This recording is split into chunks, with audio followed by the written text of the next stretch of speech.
అపోస్తలుడైన పౌలు గారు కొరింథీలో ఉన్న సంఘానికి, దేవుని సంఘానికి రాసిన రెండవ ఉత్తరం చివరి అధ్యాయము 11వ వాక్యాన్ని ఒక్కసారి చదువుకుందాం.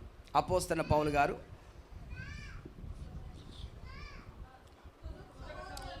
సహోదరులారా సంతోషించడి, సంపూర్ణులై ఉండండి, ఆదరణ కలిగి ఉండండి, ఏక మనసు గలవారే ఉండండి, సమాధానముగా ఉండండి. ప్రేమ సమాధానము కర్తయగు దేవుడు మీకు తోడై ఉండునుగాక. ఆమేన్, హల్లెలూయా. ఈ వాక్యము ద్వారా ప్రభు మనందరితో మాట్లాడి సహాయము చేయునుగాక. ఆమేన్. కొద్దిసేపు దేవుని వాక్యాన్ని శ్రద్ధగా ఆలకించుదాం. దేవుని మాటలు పుటము వేయబడినవి, దేవుని మాటలు జీవము కలిగినవి, దేవుని మాటలు మనల్ని బ్రతికించేవి, ఆదరించేవి, మనల్ని బలపరిచేవి. దేవుని ప్రజలారా, మన దేవుని వాక్యము జీవము కలిగినది. ఏంటి చెప్పండి? దేవుని వాక్యము జీవము కలిగినది. జీవము అని అంటే ఎదుగుతూ ఉంటుంది. జీవము లేనిది ఎదగదు. గనుక నా దేవుని ప్రజలారా, దేవుని వాక్యము సజీవమైనది, జీవము కలిగినది. ప్రభువే తన జీవముతో, తన వాక్యముతో మనల్ని అందరిని నింపి బలపరచునుగాక. ఆమేన్. చదవబడిన లేఖనాల్లో మీరు శ్రద్ధగా దేవుని మాటలు ఆలకిస్తే, సమాధాన కర్తయగు దేవుడు, ప్రేమకు సమాధానానికి కర్తయగు దేవుడు మీకు తోడే ఉండునుగాక అని రాయబడింది. మన దేవుడు దేనికి కర్త? ప్రేమకు కర్త. ఆయనే ప్రేమ స్వరూపి అండి, ప్రేమ గల దేవుడు. హల్లెలూయా. లోకములో మన దేవుని కంటే మించిన ప్రేమ కలిగిన వారు ఎవ్వరూ లేరు. ఆయన ఎంత ప్రేమ గల దేవుడు అంటేనండి, ఆయన ప్రేమను మనము, ఆ ప్రేమ యొక్క లోతు ఎత్తు మనము కొలవలేము. ఆ ప్రేమ ఎత్తు లోతు. దేవుడు ఎంత ప్రేమ గల దేవుడు అంటేనండి, దేవుని మన కొరకు తన ప్రాణాన్ని ఇవ్వగలిగినంత ప్రేమ కలిగిన దేవుడు. హల్లెలూయా. మన కొరకు సర్వమును ధారపోసిన అంత గొప్ప దేవుడు, ప్రేమ గల దేవుడు. సాధారణంగా లోక ప్రేమకి దేవుని ప్రేమకి మీరు వ్యత్యాసాన్ని గమనించండి. లోక ప్రేమలు స్వార్థంతో కూడినవి. ఏదో ఒకటి ఆశించి ప్రేమిస్తారు లోక ప్రేమ. కానీ దేవుని ప్రేమ మన దగ్గర నుంచి ఏది ఆశించకుండా ప్రేమించిన ప్రేమ, ప్రేమామయుడు. హల్లెలూయా, హల్లెలూయా. అర్థమవుతుందండి? అంత ప్రేమ గల దేవుడు ఆయన. చాలామంది ప్రజలకు నేటి దినాన, లేకపోతే నేటి తరంలో, నేటి యుగంలో, నేటి కాలంలో దేవుని ప్రేమ మనుషులకి అర్థం కావట్లేదు. దేవుని ప్రేమ మనుషులకి చులకనైపోతుంది. దేవుని ప్రజలు, ఆయన ఎంత ప్రేమ గల దేవుడో ఆ ప్రేమను అర్థం చేసుకోవాలని మనుషులు, దేవుని ప్రజారా, ఆయన ప్రేమను చులకనగా చూస్తున్నారు.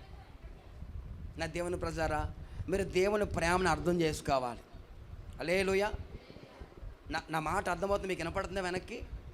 దేవుని ప్రేమను మీరు అర్థం చేసుకోవాలి. దేవుడు మిమ్మల్ని ఎంతగా ప్రేమిస్తున్నాడు. హల్లెలూయా. చాలాసార్లు మనం ఆయన స్తుతించకపోయినా, ప్రార్థించకపోయినా, ఇచ్చినా ఇవ్వకపోయినా, వచ్చినా రాకపోయినా, ఆలోచించిన ఒక్కసారి మనం పరిశీలన చేసుకుందామా?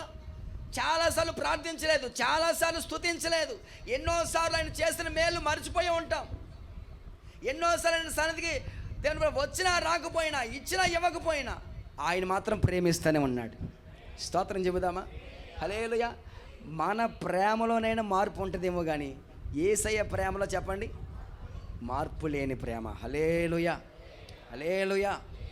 అందుకని నా దేవుని ప్రజరా, మన దేవుడు యేసయ్య నిన్ను ప్రేమిస్తున్నాడు. హల్లెలూయా. ఆయన ఎంతగానో నిన్ను ప్రేమిస్తాడు, నీ కొరకు ఎదురు చూస్తున్నాడు. దేవుని ప్రజరా, నీ కొరకు నేను ఎదురు చూస్తున్న ప్రేమ, నిన్ను బలపరచాలి, నిన్ను స్థిరపడి, నిన్ను ఆదరించి, నిన్ను హత్తుకోవాలి, నీ కొరకు ఎదురు చూస్తున్న ప్రేమ యేసయ్య ప్రేమ. ఆ ప్రేమకు కర్త అయిన దేవుడు, సమాధానాన్ని కూడా కర్త ఆయన. హల్లెలూయా. ప్రేమకు కర్త, సమాధాన కర్త అయిన దేవుడు మన అందరికి తోడై ఉండునుగాక. ఆమేన్, హల్లెలూయా. దేవుని ప్రజల, దేవుడు మనకు తోడై ఉంటే అంతే చాలు అనుకుంటున్నారా? దేవుడు మనకు తోడై ఉంటే అమ్మ చాలా, లేకపోతే ఇంకేమైనా కేజీ బంగారం కావాలా? అలాగే అంటారు మీరు. దేవుడు తోడే ఉంటే చాలా అంటారు, మరలా ఇంటికి వెళ్తారు ఇంకోటి అడుగుతారు. హల్లెలూయా. అందుకని మత్తయి శుభవార్త, మత్తయి యేసుక్రీస్తు శిష్యుల్లో ఒక శిష్యుడు మత్తయి ఒక మాట అంటారు, 6వ అధ్యాయం అనుకుంటా చివరి వాక్యంలో, ఆయన నీతిని రాజ్యాన్ని మొదట వెతకండి, అప్పుడు దేవునికి సంబంధించినవన్నీ మీ సొత్తుగా మార్చబడతాయి. హల్లెలూయా, ప్రైజ్ ద లార్డ్. అందుకని ఆయన ఉంటే చాలు, ఆయన తోడు, ఆయన నీడ, ఆయన ఆదరణ మనకుంటే అంతే చాలు. ఒకవేళ దేవుడు మనకి తోడే ఉండకపోతే, దేవుడు మనకు తోడే ఉండకపోతే అలా ఆలోచించండి, రివర్స్లో ఆలోచించండి. దేవుడు తోడే ఉంటే అంతే చాలు, బాగానే ఉంది. దేవుడు తోడే ఉంటే మనకు ఆనందం, సంతోషం అన్నీ బాగానే ఉంటాయి. ఒకవేళ మనకు తోడే ఉండకపోతే 124వ కీర్తన ఉంటుంది. 124వ కీర్తన మొదటి వాక్యం చదవండి ఒకసారి. మనుష్యులు మన మీదికి లేచినప్పుడు యెహోవా మనకి తోడై ఉండకపోతే వారి యొక్క కోపం, వారి ఆగ్రహం మన మీద రగులుకున్నప్పుడు, యెహోవా మనకి తోడై ఉండకపోతే వారు మనలను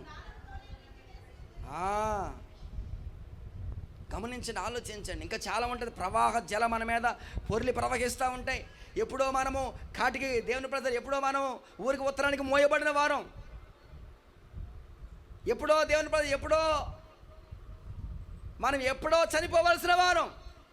కానీ దేవుడు మనల్ని బ్రతికించి, మనకు తోడే ఉండి బ్రతికించి సజీవుల లెక్కలో ఉంచిన యేసుకి ఒకసారి గట్టిగా చప్పట్లు కొడుతూ ప్రభుని స్తుతించి ఘనపరచుదాం. హల్లెలూయా, హల్లెలూయా, హల్లెలూయా. స్తోత్రం, స్తోత్రం, స్తోత్రం, స్తోత్రం. హల్లెలూయా. ఇదిగో ఈరోజు మనం సజీవంగా ఉన్నాము, ఆయన సన్నిధిలో ఇలా కూడుకుని ఉన్నాం.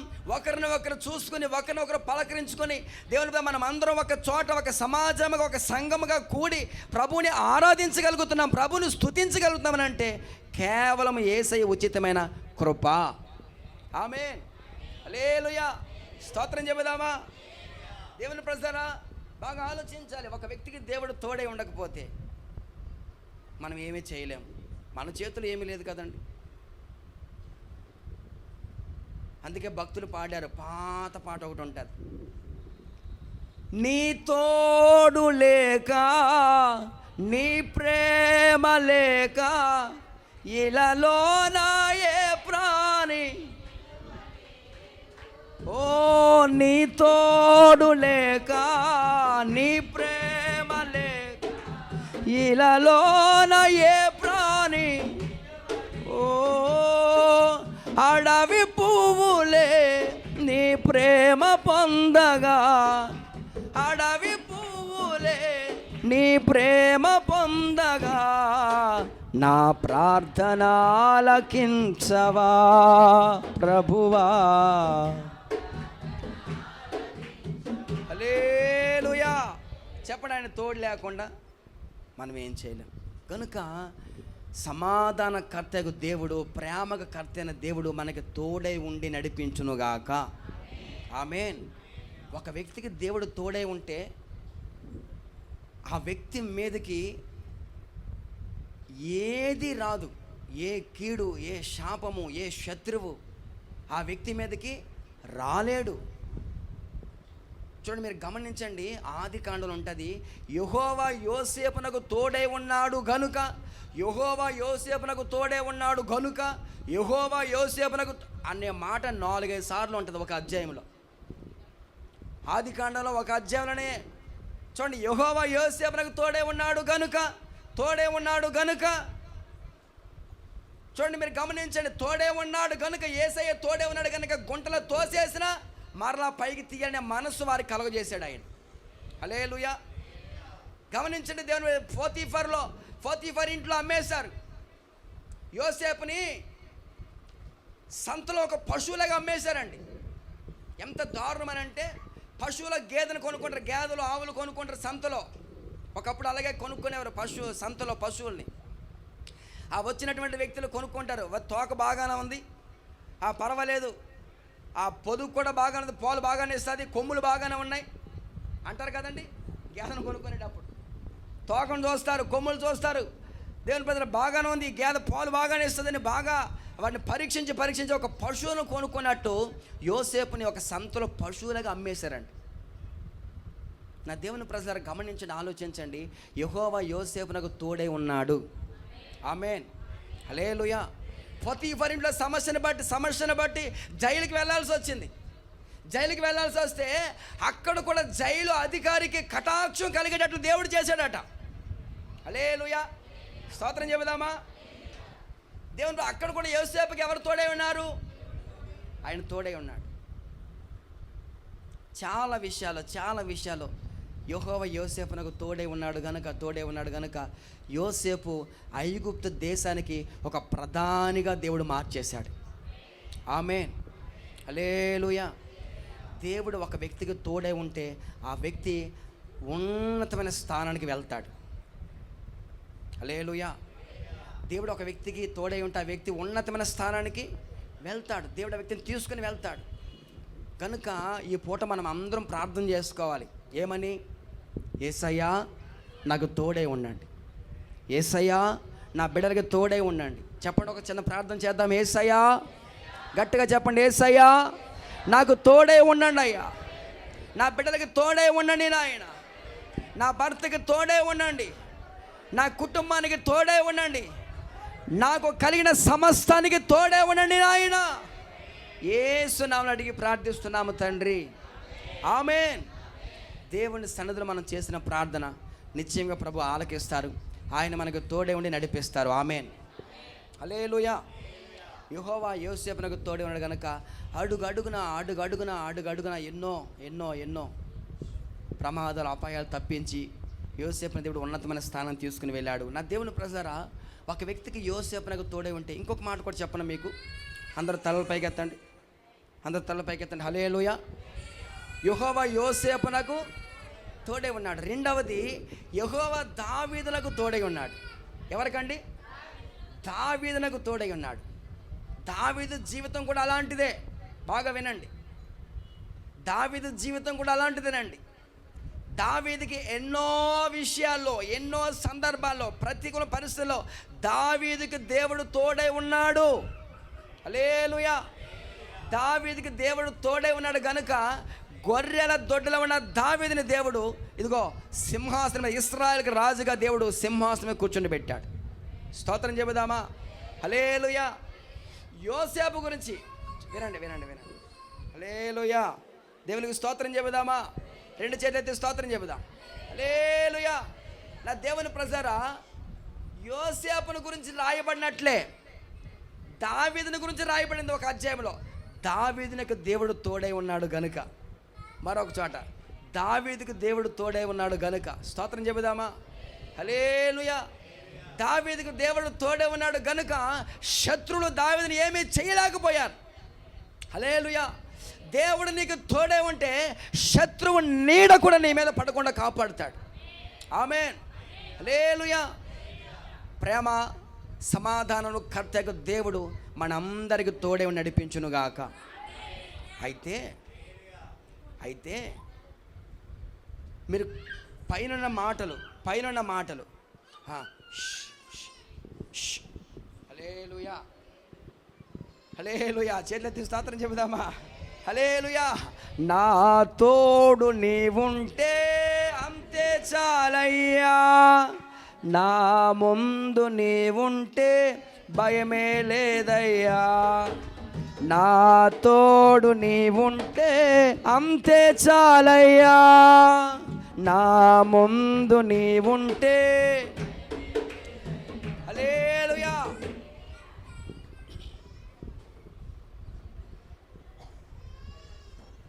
మనకి పిల్లల సంతానం ఎక్కువ. రాబోయే తరంలో వాళ్ళే దేవుని చేతిలో బలముగా వాడబడుదురుగాక. ఆమేన్, హల్లెలూయా. నిజమేనండి. నేటి బాలలే రేపటి పౌరులు. కనుక నా దేవుని ప్రజారా, ప్రేమ సమాధానం కర్తకు దేవుడు మనందరికి తోడే ఉండాలంటే ఆ పైన రాయబడిన 4 మాటలు చదవండి. 4, 5 ఉంటాయి. సహోదరులారా చూడండి, మొదటి మాట సంతోషించండి, సంపూర్ణులై ఉండండి, ఆదరణ కలిగి ఏక మనసు గలవారే ఉండండి, సమాధానం. మొత్తం 5 మాటలు ఉన్నాయి. అమ్మ ఎన్ని మాటలు? 5 మాటలు. ఒక్కొక్కటి చెప్పండి నా వెనకాల. సంతోషించండి, ఆ తర్వాత సంపూర్ణులై ఉండండి, ఆదరణ కలిగి ఉండండి, ఏక మనసు కలిగి ఉండండి, సమాధానం. హల్లెలూయా. ఇక మీరు బైబిల్ మూసేయవచ్చు. స్తోత్రం చెప్దాం. హల్లెలూయా. కట్టే కొట్టే తెచ్చని కొన్ని మాటలు చెప్తాను. దేవుని ప్రభు మళ్ళీ అందరిని బలపరచును గాక. ఆమేన్. ఈ 5 మీ గుండెలో పెట్టుకోండి, మీ హృదయమైన పలక మీద రాసుకోండి. దేవుడు ఒక వ్యక్తికి తోడే ఉండాలంటే ఆ వ్యక్తి సంతోషిస్తూ ఉండాలి. దేనిని బట్టి? నీ దేవుడిని యెహోవాని బట్టి నువ్వు సంతోషిస్తూ ఉండాలి. హల్లెలూయా. సంతోషం నీ హృదయంలో ఉండాలి. మొదట ఫిలిప్పీయులకు రాసిన పత్రికలో ఉంటుంది, 4వ అధ్యాయం 4వ వాక్యంలో, ఆనందించుడి. మరలా చెప్తున్న, ప్రభువునందు ఆనందించుడి, ఆనందించుడి, ఆనందించుడి. హల్లెలూయా. సంతోషించండి, సంతోషించండి, సంతోషించండి. హల్లెలూయా. సంతోషం నీ హృదయంలో ఉండాలి, సంతోషం నీ గుండెలో ఉండాలి, నీ ముఖం ఎప్పుడు చిరునవ్వుతో ఉండాలి. స్తోత్రం చెప్పాలి. హల్లెలూయా. ఒక 25 లక్షల అప్పున్నా, స్తోత్రం చెప్పండి, 25 లక్షల అప్పున్నా నీ ముఖం ఎలా ఉండాలంటే సంతోషంగానే ఉండాలి. ఆమేన్. హల్లెలూయా. ఎందుకని? అప్పు తీర్చేది నువ్వు కాదు. ఆమె ఎవరో? ఏంటి మీరు అప్పు చేత ఆయన తీర్చాలా? అలాగైతే మీరు ఎంత అప్పుని చేస్తారో, అంతే కదా? హల్లెలూయా. నిజమే కాదు చెప్పండి? ఇప్పుడు యేసయ్య అప్పులు తీరుస్తాడనే బోర్డు కనుక పెడితే ఎంత అప్పు అయినా చేస్తాం. నా దేవుని ప్రజలు గమనించండి, అప్పులు ఆయన తీర్చడు, కానీ అప్పు తీర్చుకునే మార్గాన్ని చూపిస్తాడు. హల్లెలూయా. సరే గమనించండి, ఎన్ని ప్రతికూల పరిస్థితులైనా, ఎన్ని సమస్యలైనా, ఎన్ని శ్రమలైనా, ఎన్ని కష్టములైనా మనము సంతోషంగానే ఉందుముగాక. ఆమేన్. హల్లెలూయా. మనం చూసిన అన్యజనులు ఆశ్చర్యపోవాలి, ఏంటి రా బాబు వీళ్ళ సంతోషం ఏంటి అసలు? ఏంటి వీళ్ళు ఎంత ఆనందంగా ఇంత సంతోషంగా ఉన్నారు? ఏంటి వీళ్ళకి అప్పులు లేవా, బాధలు లేవా, కష్టాలు లేవంటే ఉన్నాయి. హల్లెలూయా. అప్పులు, బాధలు, కష్టాలు అందరికీ ఉంటాయి. కానీ ఆశ్చర్యం ఏంటంటే దేవుని నమ్మిన బిడ్డలో వారి హృదయంలో, వారి ముఖంలో చిరునవ్వుని నా దేవుడు ఉంచుతాడు. హల్లెలూయా. హల్లెలూయా. వాక్యం సెలవిస్తుంది, మీరు ఎప్పుడైతే సంతోషంగా ఉంటారో సంతోషమే సగం బలం. ఆమేన్. హల్లెలూయా. ఎలా ఉండాలి చెప్పండి? ఎలా ఉండాలి? సంతోషంగా ఉండాలి. ఏ పరిస్థితుల్లో మీరు సంతోషంగా ఉండాలి. సంతోషంగా ఉండాలి. కొంచెం కష్టమే, ఏమండి? కష్టమేనంటే ప్రతికూల పరిస్థితుల్లో, కష్టాల్లో కూడా సంతోషం కూడా ఎలా సాధ్యం? How is it possible? కష్టాల్లో కూడా సంతోషించడం ఎలాగండి?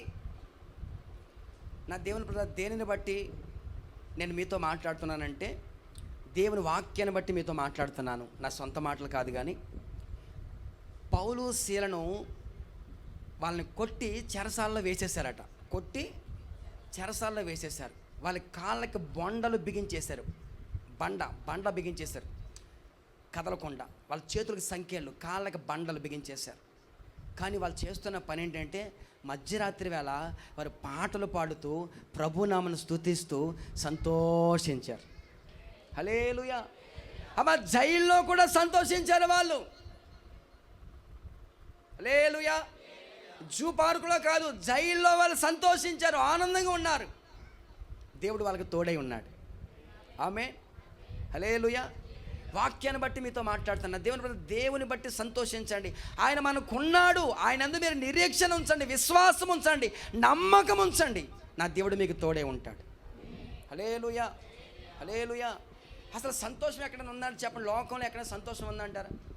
ఎక్కడ చూసినా మీరు ఏ వ్యక్తినైనా కదపండి, అయ్యా సంతోషంగా ఉన్నారా, సమాధానంగా ఉన్నారంటే ఎక్కడ సంతోషం అయ్యా, ఎక్కడ సమాధానం?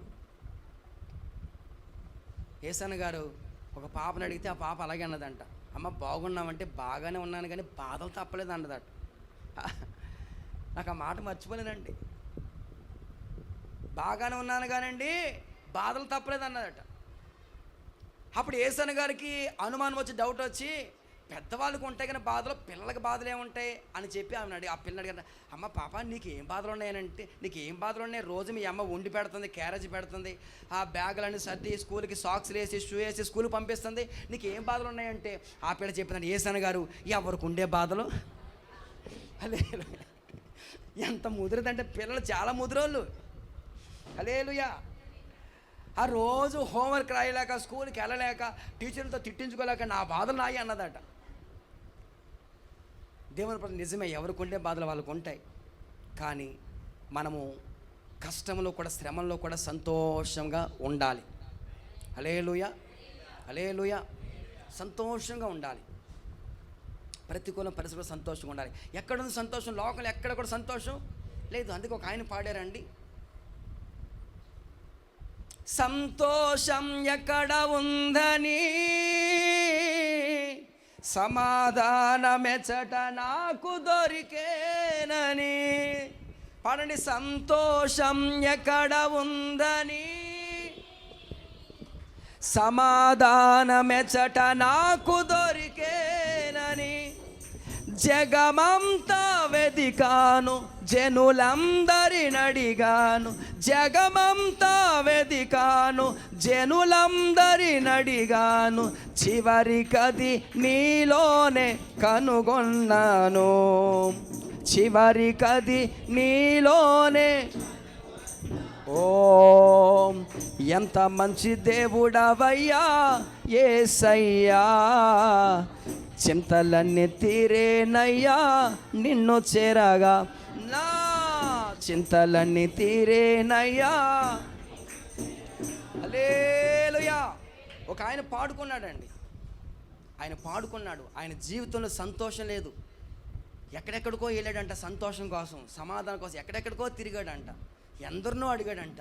కానీ చివరికి ఆ సంతోషం ఎక్కడ దొరికింది తెలుసండి? చెప్పండి, యేసయ్యలోనే. హల్లెలూయా. ఆయనలో ఉన్న సంతోషం, ఆయనలో ఉన్న ఆనందం నా దేవుని ప్రజలారా. అందుకని మనం సంతోషించాలి, ఆనందించాలి. ఎక్కడ సంతోషం తెలుసండి? ఆయన దగ్గర సంతోషం ఉంది. ఆమేన్. ఆయన సన్నిధిలో సంతోషం ఉంది. 16వ కీర్తన ఉంటుంది, 16వ కీర్తన 10, 11 చూడండి సరే. 16వ కీర్తన ఉంటుంది. ఆయన సన్నిధిలో చదవండి అమ్మా మాట.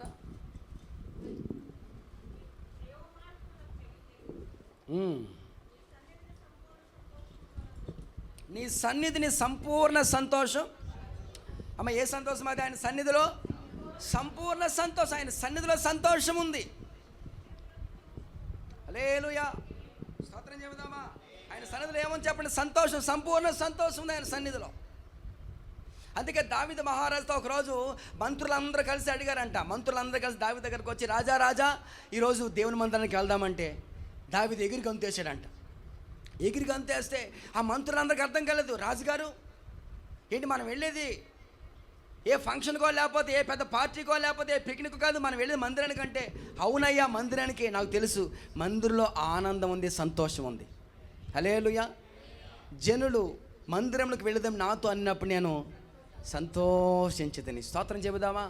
హల్లెలూయా, హల్లెలూయా. దేవుని మందిరంలో ఏముంది చెప్పండి? సంతోషం, ఆనందం. హల్లెలూయా. ఇంటి దగ్గర ఉన్నప్పుడు మన బాధలు ఎవరి బాధలు ఆలయ. ఇంటి దగ్గర ఉన్నప్పుడు ఎవడు వచ్చి మనం పలకరించాడు, అంతేనా? ఇంటి దగ్గర ఎవరింటికి ఎవరు వచ్చి ఎవరు పలకరిస్తారు చెప్పండి? కానీ దేవుని మందిరికి వచ్చిన తర్వాత ఆయన మనల్ని పలకరిస్తాడు. హల్లెలూయా, స్తోత్రం చెబుదామా. దేవుని సన్నిధికి రాగానే దేవుని మన దుఃఖము, మన నిట్టూర్పు అవన్నీ ఎగిరిపోతాయి. అందుకని మీరు త్వరగా పనులన్నీ ముగించేసుకుని చేసుకుని దేవుని మీద పరిగెత్తుకుని వచ్చేయాల. హల్లెలూయా, స్తోత్రం చెబుదామా. దేవుని ప్రజలు దేవుని సన్నిధిలో ఎంతో ఆనందం ఉంది, సంతోషం. ఆయన స్తుతిస్తూ ఉంటే, ఆరాధిస్తూ ఉంటే, ప్రార్థిస్తూ ఉంటే, దేవుని సన్నిధిలో దేవుని ప్రజల నాట్యమాడుతూ గంతులు వేసి ఆనందించాలనే ఒక ఆనందం, సంతోషం ప్రభు మన హృదయంలో కలగజేస్తారు. హల్లెలూయా. దేవుని సన్నిధిలో ఏమని చెప్పండి? సంతోషం, సంపూర్ణ సంతోషం. అందుకే భక్తులందరూ దేవుని మందిరానికి వెళ్దామని చెప్పినట్టు సంతోషించారు. దావీదు ఇంకొక మాట అంటారండి, చిరకాలుని యెహోవా మందిర నివాసము. ఆయన అంటారు, నీ మందిర ఆవరణంలో ఒక్క దినము గడిపితే. హల్లెలూయా, హల్లెలూయా. భక్తులు ఆ విధంగా ఆశించారు, భక్తులు ఆ విధంగా ఎదురు చూశారు. దేవుని మందిరానికి వెళ్ళాలని, దేవుని సన్నిధికి వెళ్ళాలని, దేవుని సన్నిధిలో ఆరాధించుకోవాలి, స్తుతించుకోవాలి, దేవుని సన్నిధిలో నాట్యం ఆడాలని దేవుని భక్తులు ఆ విధంగా ఎదురు చూశారు. హల్లెలూయా. అందుకనే నా దేవుడు వారందరికీ తోడై ఉన్నాడు.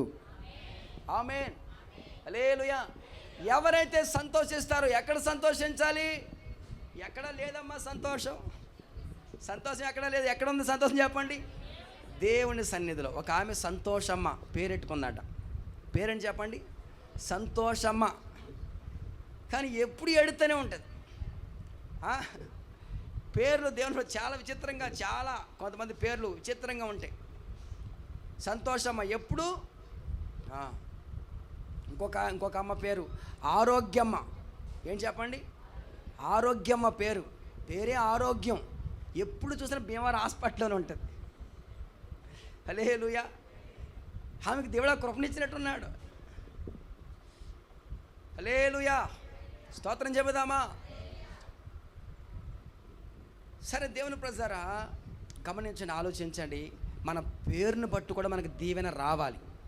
మన పేరును బట్టి కూడా మనకు దీవెన రావాలి. అందుకని దేవుడు పాత నిబంధనలో కానీ క్రొత్త నిబంధనలో కానీ ఒక వ్యక్తిని దీవించేటప్పుడు, ఆశీర్వదించేటప్పుడు వారి పేర్లు మార్చాడు. హల్లెలూయా. అబ్రాము అనే పేరుని అబ్రహాముగా మార్చాడు. షారాయి, అంతకుముందు షారాయి, ఆమె పేరును షారా అలా మార్చాడు. హల్లెలూయా. యాకోబుని దేవుడు ఇశ్రాయేలుగా మార్చాడు. సౌలుని దేవుడు పౌలుగా మార్చాడు. పేతురుని దేవుడు కేఫాగా మార్చాడు. స్తోత్రం చెబుదామా? హల్లెలూయా. మన పేరును బట్టి కూడా మనకి సంతోషం కలగాలి. స్తోత్రం చెబుదామా? హల్లెలూయా. చాలామంది ఈ లోకంలో పేరు బలాన్ని చూస్తారు, పేరు బలాన్ని.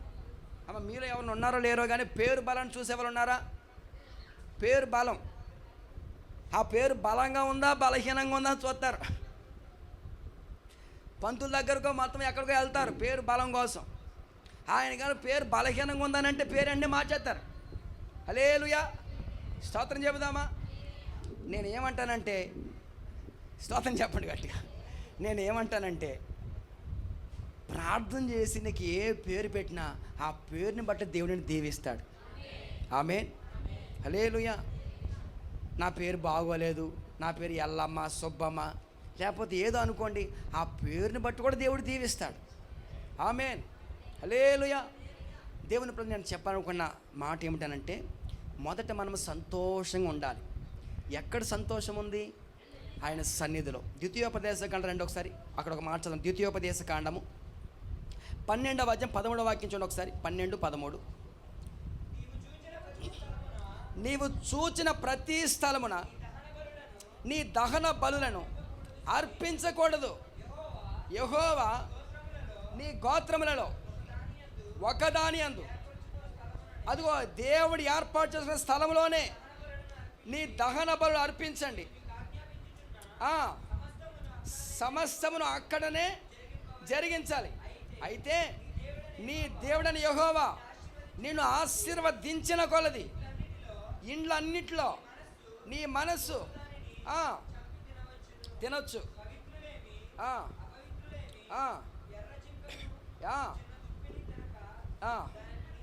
తిన్నట్లు తినవచ్చు. దానిని నేల మీద పారబోయాలి.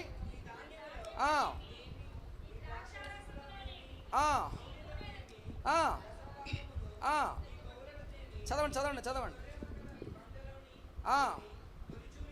తొలుచూలు పిల్లలను నీవు మొక్కుకును స్వేచ్ఛార్పణను, ప్రతిష్టార్పణను నీ ఇంట తినకూడదు. నీ దేవుడని యెహోవా ఏర్పాటు చేసుకున్న స్థలములోనే నీవు, నీ కుమారుడు, నీ కుమార్తె, నీ దాసుడు, నీ దాసి, ఇంట ఉన్న లేవీయులు అందరూ కలుసుకొని నీ దేవుడని యెహోవా సన్నిధిలో తిని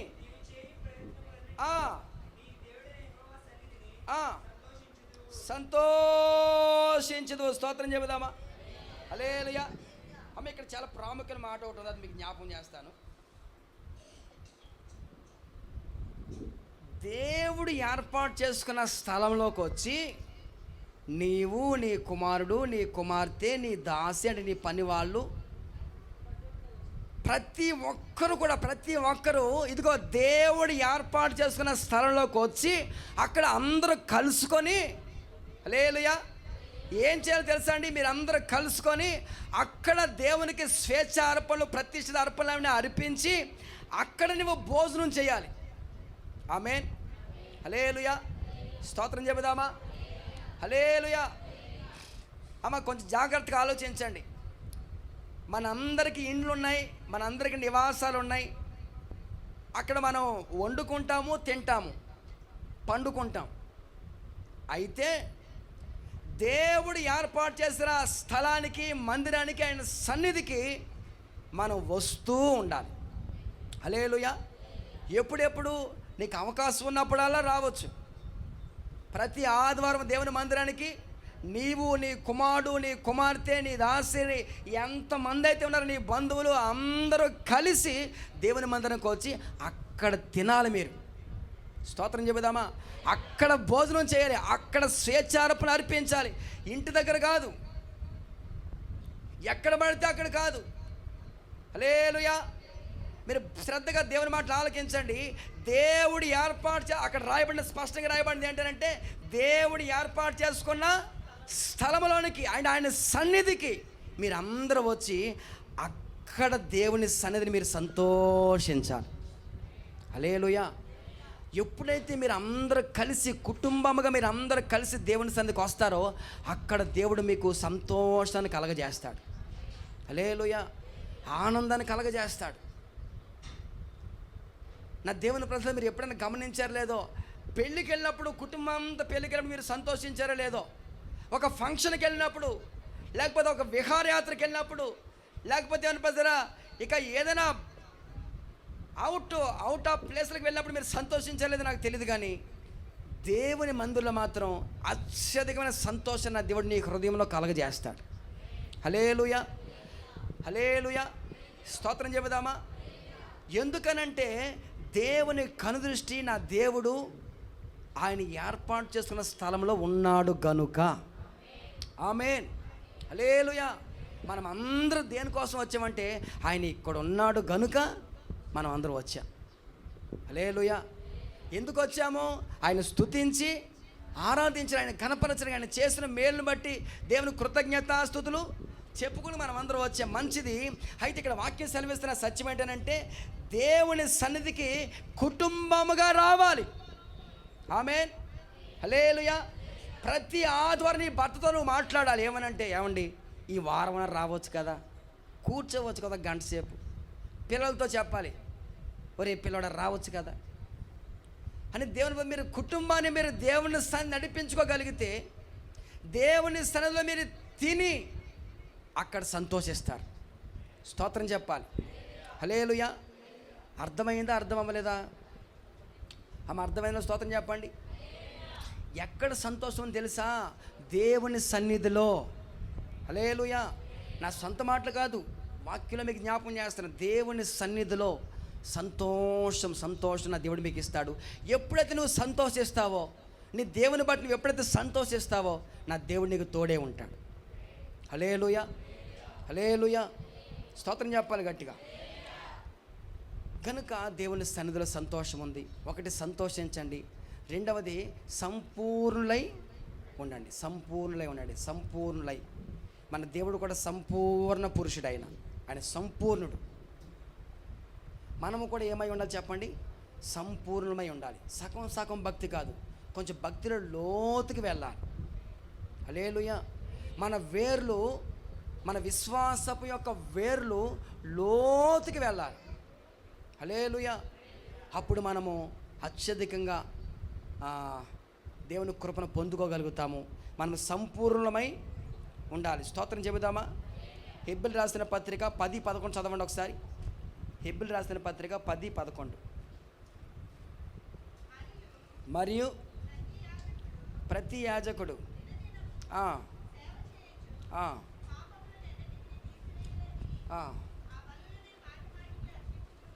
ఆ. ఈయనైతే పాపముల నిమిత్తం సదాకాలం నిలుచు ఒక్క బలిని అర్పించి ఆ, ఆ, ఆ, కనిపెట్టుచు దేవుని కుడి పార్శ్వన ఆసీనుడాయను. ఒక్క అర్పణ చేత ఈయన పరిశుద్ధపరచబడి వారిని సదాకాలం నాకు సంపూర్ణులుగా చేసినాడు. స్తోత్రం చెబుదామా. మన దేవుడు సంపూర్ణుడు, మన అందరినీ కూడా సంపూర్ణులుగా చేసేసాడు ఆయన. ఆమేన్, హల్లెలూయా. అయితే మనం ఏం చేయాలంటే మనము కూడా సంపూర్ణతలోనికి రావడానికి ప్రయత్నం చేయాలి. సంపూర్ణం అవ్వాలి.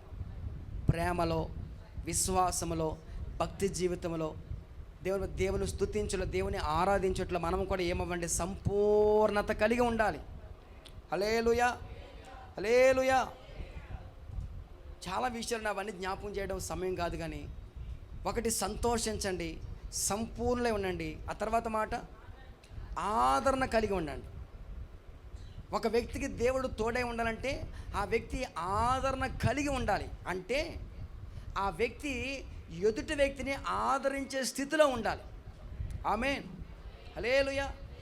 ఆదరించాలి, నువ్వు ఆదరించాలి. ఒక వ్యక్తిని ఒక తల్లి వలె నువ్వు ఆదరించాలి. హల్లెలూయా. చాలామంది ఆదరించరు, సరికదా, ఆదరించరు. కష్టాల్లో ఉన్న వాళ్ళని, బాధలో ఉన్న వాళ్ళని దేవుడు మనం ఏం చేయాలంటే దుఃఖించేవారు మనం ఏం ఓదార్చాలి, ధైర్యపరచాలి, ఆదరించాలి. దేవుని బిడ్డగా మనం చేయవలసిన పని ఏంటి తెలుసా అండి? ఆదరించాలి. హల్లెలూయా. మత్తయి సువార్తలో ఉంటుంది ఒక మాట, సమాధాన పరచువారు ధన్యులు, వారి దేవుని కుమారులని పిలువబడతారు. ఆదరించేవారు ధన్యులు, వారి దేవుని కుమారులని పిలువబడతారు. ఆదరించాలి. హల్లెలూయా. చాలామంది ఆదరించారండి. కష్టాలు ఉన్న వారిని వాళ్ళ దగ్గరికి వెళ్ళి అంటారు, ఇక వీళ్ళు చెప్పిన మాటను బట్టి వీళ్ళకి కష్టాలు ఇంకా వాళ్ళకి ఇంకా ఎక్కువైపోతాయి. వాళ్ళకి ఆదరించాల్సింది పోయి ధైర్యంగా 4 మాటలు చెప్తే వాళ్ళు ధైర్యంగా ఉంటారు. అమ్మ భయపడకండి, అమ్మ ధైర్యంగా ఉండండి, యేసయ్య ఉన్నాడు, మనం ప్రార్థన చేద్దామలే, పాస్టర్ గారు ఉన్నారు, సంఘం ఉంది, మనం ప్రార్థన చేసుకుందామలే, మీకు ఎందుకు ధైర్యంగా ఉండని చెప్పరండి. ఇక వాళ్ళు అక్కడికి వెళ్ళి ఇక లేనిపోయిన మాటలన్నీ చెప్పేసరికి వాళ్ళకి ఇంకా బలహీనం అయిపోతారు. దయచేసి మనము ఆదరించేవారిగా ఉండాలి, కానీ కృంగదీసేవారిగా ఉండకూడదు. ఒక వ్యక్తి మనం కృంగదీసేవారిగా ఉండకూడదు. అలాగైతే నువ్వు దేవుని కుమారుడిగా, కుమార్తెగా పిలువబడవు. హల్లెలూయా, హల్లెలూయా. మనం ఏం చేయాలి చెప్పండి? ఆదరించాలి. మన దేవుడు కూడా ఆదరణకర్త. ఆయన మనల్ని ఆదరించాడు, ఆయన మనల్ని ఆదరిస్తున్నాడు. ఆయన మనల్ని ఆదరిస్తున్నాడు కనుక మనం కూడా ఇతరులను ఏం చేయాలి చెప్పండి? ఆదరించాలి. అందుకే ఇక్కడ చెప్తుంది, వాక్యం చెప్తుంది, ఒక వ్యక్తికి దేవుడు తోడే ఉండాలంటే ఆ వ్యక్తి ఆదరణ కలిగి ఉండాలి. సంతోషించండి, సంపూర్ణత కలిగి ఉండండి, ఆదరణ కలిగి, ఆ తర్వాత రాయబడిన మాట, ఏక మనసు కలిగి. అది వాళ్ళకే దేవుడు తోడే ఉంటాడు. ఏ మనసు ఉండాలి చెప్పండి? ఏక మనసు ఉండాలి. కుటుంబం అంతా ఏక మనసు ఉండాలి. సంఘం అంతా ఏక మనసు ఉండాలి. నా దేవుని ప్రజలారా, ఎప్పుడైతే ఏక మనసు ఉంటుందో నా దేవుడు వాళ్ళకి తోడే ఉంటాడు. హల్లెలూయా, స్తోత్రం చెబుదామా. నా దేవుని ప్రజలు, ఇవన్నీ చాలా ప్రాముఖ్యమైన మాటలు, చాలా వెరీ వెరీ ఇంపార్టెన్స్, చాలా ప్రాముఖ్యమైన మాటలు, విలువైన మాటలు ఇవి. మనము టేక్ ఈజీగా తీసేసుకుంటే, లేకపోతే ఏదో విని విడిచిపెట్టేసి దానివల్ల మన ప్రతిఫలం ఉండదు. కానీ ఆ వాక్యాన్ని మనము మన గుండెలో దాచుకొని ఏక మనసు కలిగి ఉండడానికి మనం ప్రయత్నం చేయగలిగితే, సంపూర్ణత కలిగి ఉండడానికి ప్రయత్నం చేయగలిగితే నా దేవుడు మన అందరికీ తోడే ఉంటారు. హల్లెలూయా, హల్లెలూయా. ఏక మనసు కలిగి ఉండాలి. చాలా వాక్యాలు ఉన్నాయి, నేను అవన్నీ జ్ఞాపకం చేసే సమయం కూడా చాలా అవుతుంది కనుక, ఇది ఏక మనసు కలిగి ఉండండి, ఐక్యత కలిగి ఉండండి, ఏక మనసు కలిగి ఉండండి. Praise the Lord. ఆ తర్వాత రాయబడిన మాట, సమాధానముగా ఉండండి. సమాధానంగా ఉండండి. మీరు సమాధానంగా ఉంటే మీ చుట్టూ ఉన్న వాళ్ళు కూడా సమాధానముగా ఉంటారు. మీ హృదయాలకి సమాధానమే ఏలుబడి చేయాలి. క్రీస్తు అనుగ్రహించే సమాధానం మీ హృదయంలో ఏలుబడి చేయాలి. స్తోత్రం చెబుదామా? హల్లెలూయా. ఈ 5 మాటలు మీ హృదయంలో భద్రపరచుకోండి. ఈ 5 మాటలు అందరూ నా వెనకాల చెప్పండి. మొదటిగా ఏం చేయాలి చెప్పండి? సంతోషించాలి. ఆ తర్వాత సంపూర్ణులై ఉండండి. తర్వాత ఆదరణ కలిగి ఉండండి. ఏక మనసు కలిగి ఉండండి. సమాధానంగా ఉండండి. అప్పుడు దేవుడు మీకు తోడే ఉంటారు. ఆమేన్. హల్లెలూయా. ఆయన మనకు తోడే ఉంటే ఏ కొదువ మనకి ఉండదు, ఏ భయము మనకి ఉండదు, ఏ సమస్య మన దరికి, ఏ శత్రువు మన మీదకి రాలేడు. స్తోత్రం చెబుదామా?